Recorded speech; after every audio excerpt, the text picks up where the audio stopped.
Мухаммад, в этом году на первенстве России Ю-23 в Черкеске победил представитель Ногайского района Республики Карачаево-Черкесии Амаль Джандубаев. Это его тренер Эльдар, он рядом находится, вот рядом даже Мурадин Джамагильдиев, большой друг борцов. И в этой связи, наверное, многим было бы интересно, что бы ты сказал, как бы прокомментировал это и какие бы пожелания сделал бы борцам, юным борцам. Я желаю Ногайскому району, ребятам, всем ставить цели, добиваться их.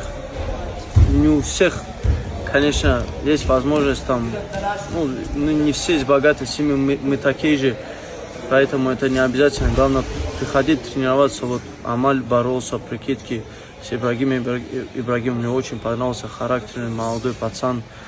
И берите пример с него, вот тренер есть, и идите к своей цели. Я думаю, у вас все получится.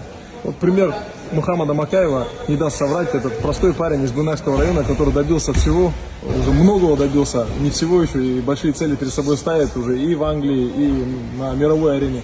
Поэтому все возможно, если верить в себя. Мы его официально, Эльдар, приглашаем в наш Ногайский район, чтобы ты увидел наших ногайских тигров маленьких. Аллах, обязательно мы тебя ждем, брат. Спасибо, Иншаллах.